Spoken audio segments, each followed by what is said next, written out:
Hello दोस्तों, नमस्कार। स्वागत है आप सभी का आपके एजुकेशन कोर पर। आज हम देखेंगे जरा रसिया के बारे में। रसिया के पास कौन कौन से ऐसे संसाधन हैं और कितना ताकतवर है वो सैन्य शक्ति को लेकर, और विश्व में अपनी क्या एक अहम जगह रखता है। तो रशिया के बारे में जो भी फैक्ट मैं आपसे डिस्कस करूंगी वो आपके एग्जाम की दृष्टि से भी बहुत महत्वपूर्ण है, और आपको रशिया की नीतियां जो हैं, जिस तरीके से वो आज के टाइम पे अगर देखा जाए, रसिया और यूक्रेन का युद्ध पूरे विश्व में एक बहुत ही बड़ा मुद्दा बना हुआ है। तो उन सभी चीज़ों को लेकर हम इसमें आज डिस्कस करेंगे और एक एक पॉइंट को समझने की कोशिश करेंगे कि आखिर रसिया के पास ऐसी क्या ताकतें हैं जिसकी वजह से वो बिल्कुल भी नहीं झुक रहा है। तो शुरू करते हैं। सबसे पहले जरा जान लेते हैं रशिया के मैप को। आप रूस के मैप को देख रहे हैं यहाँ पर, और मैप में आपको दिखाई दे रही है इसे बाउंड्रीज लगी हुई। रूस एक ऐसा देश है जिसकी जो बाउंड्रीज हैं वो 14 देशों से लगती हैं। कितने देशों से लगती हैं? 14 कंट्रीज हैं जो इसकी सराउंडिंग में हैं, जो इसके पड़ोसी देश हैं। तो इनमें अगर मैं बात करूं तो मंगोलिया हो गया, कजाकिस्तान हो गया, ये सारे के सारे कई बार एग्जाम्स में ऐसे क्वेश्चन पूछे जाते हैं और आपसे पूछ लिए जाएंगे। तो देखते हैं। ये देखिए, ये सारी जो सीमाएं बनाते हैं ये सारे देश हैं। नॉर्वे हो गया, फिनलैंड हो गया, एस्टोनिया हो गया, लातविया हो गया, लिथुआनिया हो गया, पोलैंड, बेलारूस आप बहुत न्यूज़ में सुन रहे हैं। दोनों नेताओं के बीच में वार्तालाप के लिए भी यूक्रेन के राष्ट्रपति को बेलारूस बुलाया गया था। तो बेलारूस रूस का सपोर्ट करता है, तो आपको ऐसे याद भी रहेगा। तो बेलारूस, ठीक है। यूक्रेन आपको पता ही है, बहुत ज़्यादा युद्ध चल रहा है रूस और यूक्रेन के बीच में। जॉर्जिया, अजरबैजान, कजाकिस्तान, चीन, मंगोलिया और उत्तर कोरिया। तो ये सारी जो बाउंड्रीज हैं इसकी, इतने देश इससे सीमाएं लगाते हैं या सीमाएं बनाते हैं। अब अगर यहाँ पर बात करी जाए, फिनलैंड की सीमा डायरेक्ट स्वीडन से नहीं मिलती है, लेकिन अगर आप देखेंगे मैप में, आपको मैं दिखा देती हूँ। ये देखिए, ये यहाँ पर आपको सीमा दिखाई दे रही होगी इसकी, ये है। बट ये स्वीडन से डायरेक्ट नहीं है, इसकी सीमाएं फिनलैंड से बनती हैं, ना कि स्वीडन से। फिनलैंड की सीमाएं स्वीडन से जुड़ती हैं। तो इसने स्वीडन को भी और फिनलैंड दोनों को भी यही कहा है, मतलब जितने और देश हैं यूरोप कंट्रीज़ के, उनको भी ये रोकने की कोशिश करता है कि वो नाटो में शामिल ना हो, क्योंकि ये चाहता कि अमेरिका जो अपनी शक्ति का विस्तार कर रहा है उसका विस्तार ना करे, ताकि जो लोग अपने स्वायत्त तरीके से रह रहे हैं वो उसी तरीके से रहें। तो खैर ये अलग मुद्दा है और इसके बारे में मैं पूरा आपसे डिस्कस करूंगी आने वाले वीडियो में, ठीक है। और सभी देशों ने यूक्रेन को मदद पहुंचाई है सैन्य शक्ति से और भी बहुत तरीके से। तो अगर अभी आपने इसमें क्या देखा कि जो रूस की सीमाएं हैं वो 14 देशों से लगती हैं। तो रूस बहुत ज़्यादा पावरफुल कंट्री ऑलरेडी है, ये हम सभी जानते हैं। और अभी हम देख भी रहे हैं कि बिल्कुल भी वो झुकने के रुख की तरफ नहीं है, ना ही वो झुकेगा। झुकना आखिरकार हो सकता है अगर नाटो कंट्रीज साथ आ गए तो ये वर्ल्ड वॉर हो जाएगा। अगर नाटो कंट्री से साथ नहीं आते हैं तो फिर क्या होगा? तो यूक्रेन कब तक टिका रहेगा युद्ध में, ये भी एक देखने वाली बात होगी। और कब तक अपने आप को वो अपने पे कब्जा करने से रोक पाएगा। पहले सिर्फ मकसद था कि सत्ता पलट हो जाए और चीज़ें सामान्य हो जाएंगी। ऐसा कोई व्यक्ति हो, ऐसा कोई राष्ट्रपति हो जो नाटो में जाने की जिद ना करे। मुझे लगता है नाटो के बारे में सभी को ही पता है, जिनको नहीं पता होगा मैं आने वाले वीडियो में बता दूंगी उसमें। तो नाटो के बारे में, तो नाटो देश जो हैं वो एक ऐसी सैन्य शक्ति है, ऐसा एक संगठन है, अगर उनमें से किसी भी देश पर कोई हमला करता है तो वो सारे मिलके उस देश के साथ, उसके देश के साथ लड़ेंगे, उसके हिफाजत के लिए या उसकी मदद करने के लिए। तो सारा मुद्दा ही यहाँ पे यही शुरू हुआ यूक्रेन के साथ में, यूक्रेन और रसिया के साथ में। रसिया चाहता था कि यूक्रेन नाटो में शामिल ना हो, और यूक्रेन कहता था कि मेरे पास सैन्य शक्ति इतनी ज़्यादा नहीं है, मैं इतना पावरफुल नहीं हूँ, आगे आने वाले समय में किसी भी तरीके की सैन्य शक्ति से सामना करने के लिए तैयार नहीं हूँ। तो मुझे एक ऐसे संगठन की ज़रूरत है जो मेरी सैन्य क्षमता को बढ़ा सके। तो वो था नाटो में जाने की जिद की वजह से ही जो हम युद्ध देख रहे हैं ये पूरा यूक्रेन और रूस का, सिर्फ यही एक कारण है जो बहुत बड़ा कारण है। और भी बहुत सारे कारण हैं, लेकिन ये एक मेजर रीज़न है कि नाटो की वजह से ही इनमें लड़ाई देखने को मिल रही है। तो आपको मुझे लगता है ये चीज़ समझ में आ गई होगी आज के परिप्रेक्ष्य में कि क्यों इनमें बहुत ज़्यादा लड़ाई चल रही है। मैंने बताया आपको कि इनकी सीमाएं 14 देशों से मिलती हैं, पूछा जा सकता है आपके एग्जाम में, आपको याद रहना चाहिए। दूसरी बात यह है, ये दुनिया का सबसे बड़ा देश है। अगर इसकी क्षेत्रफल की बात करें तो ये सबसे बड़ा देश है। किस नंबर पे आता है ये फर्स्ट नंबर पे आता है क्षेत्रफल के अकॉर्डिंग। पहले नंबर पे। दूसरे नंबर पे आता है अंटार्कटिका। तीसरे नंबर पे क्या आता है? कनाडा। और अगर चौथे नंबर की बात करें तो चौथे नंबर पे आता है चीन। और पाँचवें नंबर पर आता है ब्राज़ील।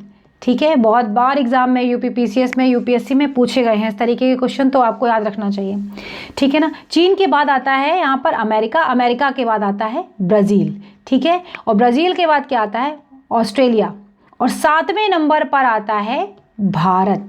क्या आता है? 7वें नंबर पर आता है भारत। आपसे पूछा जाता है कई बार कि भारत क्षेत्रफल की दृष्टि में किस नंबर पर है, तो भारत आपका 7वें नंबर पर है। किस नंबर पर है? 7वें नंबर पर है। ठीक है। दूसरा दुनिया का सबसे बड़ा देश है और इसका क्षेत्रफल जो लगभग है, क्षेत्रफल इसका कितना है? लगभग 17.1 मिलियन स्क्वायर इसका क्षेत्रफल है। तो बहुत बड़ा एक एरिया को ये कवर करता है।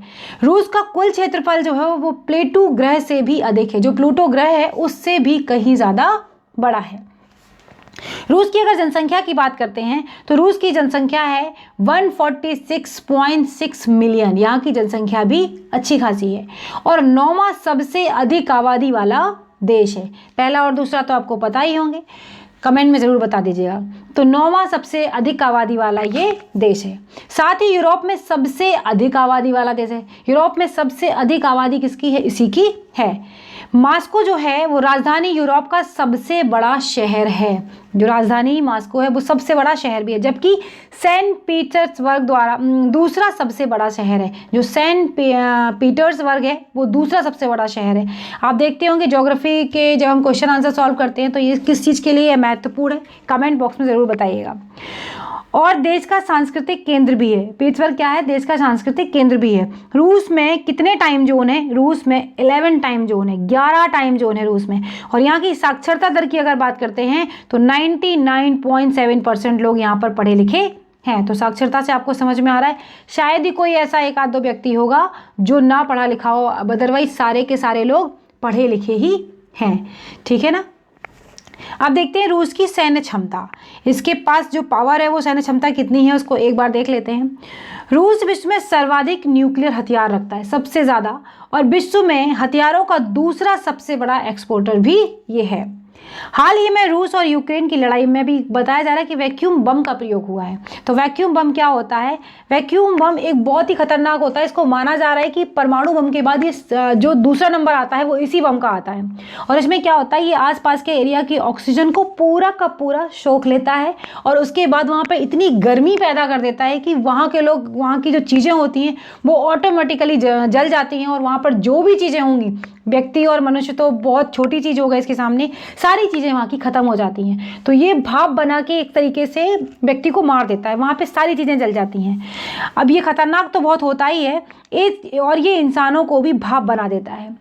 परमाणु बम के बाद सबसे खतरनाक हथियार माना जाता है, लेकिन अब इसमें कहा गया था कि जिनेवा सम्मेलन में ये बात कही गई, इस तरीके के हथियारों का प्रयोग नहीं किया जाएगा और इस पर प्रतिबंध लगा हुआ है। रूस की सेना विश्व में दूसरी सबसे ताकतवर सेना है। दूसरे नंबर की सबसे अधिक पावरफुल सेना इसके पास है। रूस की सेना में अगर देखा जाए 10 लाख जो हैं कर्मी, जो सुरक्षा कर्मी हैं, वो सक्रिय रूप से काम करते हैं और लगभग 2 मिलियन रिजर्व आर्मी है। जो 2 मिलियन आर्मी है वो लगभग रिजर्व है इसकी, जो विश्व की 5वीं सबसे बड़ी सेना है। 5वीं सबसे बड़ी सेना है। रूस के पास बैलिस्टिक मिसाइल पनडुब्बियों का दूसरा सबसे बड़ा बेड़ा है।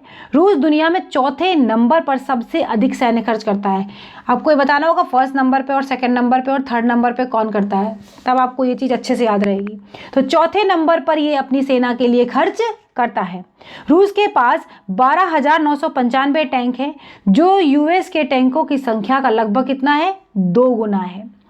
रूस में अगर देखा जाए तो 9 लाख एक्टिव मिलिट्री हैं, जबकि 4100 से अधिक एयरक्राफ्ट इसके पास मौजूद हैं। अब क्या हुआ, अब दोनों देशों के बीच जो युद्ध चल रहा है, जाहिर सी बात है नुकसान दोनों देशों को हो रहा है। यूक्रेन को ज़्यादा हो रहा है, रसिया को कम हो रहा है, क्योंकि जो सेनाएं तैनात हैं वो यूक्रेन के चारों तरफ तैनात हैं। यूक्रेन की बाउंड्रीज पर है। अगर यही रसिया की तरफ होती तो उसको ज़्यादा लॉस होता। अभी अटैककारी कौन है? अभी अटैककारी बना हुआ है रसिया। जिस दिन अटैककारी अगर यूक्रेन होता तो जाहिर सी बात है रसिया को भी बहुत लॉस होता। लेकिन फिर भी जो अटैक करता है और जिस पर हो रहा है, नुकसान दोनों ही देशों का हो रहा है। वार कभी भी किसी चीज़ का सोल्यूशन नहीं होता है, लेकिन फिर भी जब चीज़ें जिद से ऊपर बढ़ जाती हैं, और ये जो युद्ध हो रहा है ना वो ईगो पे चल के हो रहा है। इसमें यूक्रेन की जो स्थिति है वो बहुत ज़्यादा दयनीय होती चली जा रही है, क्योंकि वहाँ पर लॉस ज़्यादा हो रहा है। लेकिन फिर भी देखते हैं आगे क्या होता है और कब ये ख़त्म होगा। आज 12वां 13वां दिन है, तो देखेंगे क्या होता है। यही उम्मीद करते हैं कि सब कुछ आसानी से निपट जाए और जल्दी से जितना जल्दी हो सके ये युद्ध ख़त्म हो जाए, ताकि वहाँ के लोगों को जो जीवन है, जो चीज़ें हैं, वो कितनी उस समय की सिचुएशन, और वो चीज़ें समझना बहुत ही मुश्किल होता है दूसरों के लिए जो जिस सिचुएशन में होते हैं। वहाँ की जनता क्या फेस कर रही होगी। सारे शरणार्थी बन गए दूसरे देशों में जाके, अपना घर परिवार अपना सारा कुछ छोड़ के, सब कुछ उनका ख़त्म हो गया। तो जाहिर सी बात है उनके लिए बहुत तकलीफ का विषय है ये। अब अगर देखते हैं तेल उत्पादन में रूस की क्या स्थिति है। तेल उत्पादन में ये सही बात है, सभी जानते हैं कि विश्व में सबसे ज़्यादा लड़ाई किसको लेकर होती है? ईंधन को लेकर होती है। और ईंधन से मतलब है तेल को लेकर बहुत लड़ाई रहती है हमेशा। अमेरिका क्या चाहता है कि मैं हर जगह पर जहाँ जहाँ पर तेल के संसाधन है वहाँ पर मैं अपना आधिपत्य या मैं अपने आप को बहुत मजबूत रखूँ।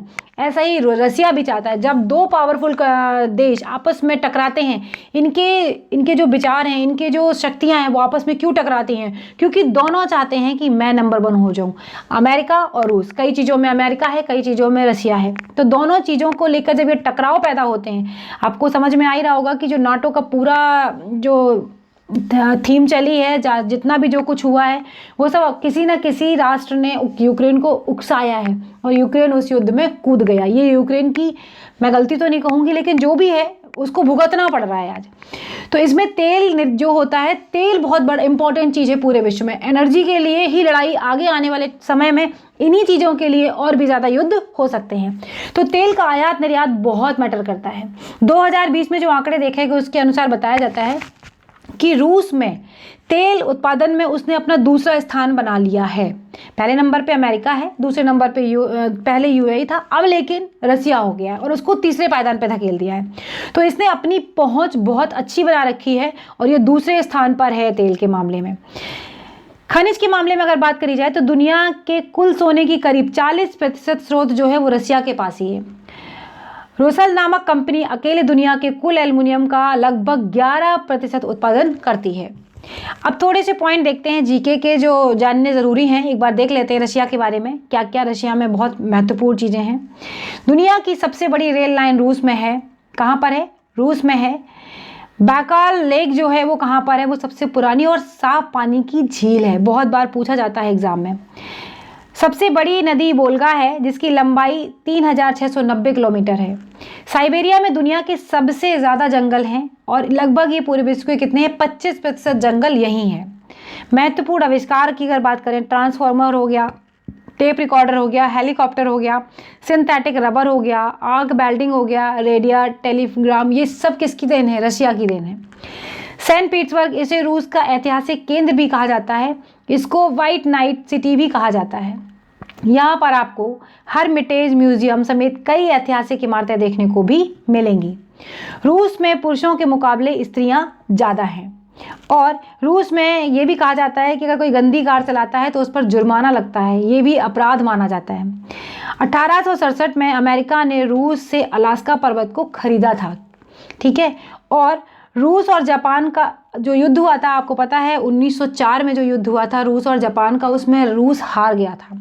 तो तब से लेकर द्वितीय विश्व युद्ध के बाद तब से लेकर ये एक तरीके से इनका कोल्ड वॉर चलता ही रहता है, क्योंकि इनके बीच कोई भी समझौता नहीं हुआ है। तो ये कुछ महत्वपूर्ण फैक्ट थे जो मैंने आपके साथ डिस्कस करे हैं रूस के बारे में। अगर वीडियो आपको अच्छा लगा हो तो प्लीज़ लाइक कर देना, शेयर कर देना। चैनल पर अगर नए हैं तो सब्सक्राइब कर लेना। अगले वीडियो में फिर मिलेंगे, तब तक के लिए बाय बाय दोस्तों, नमस्कार।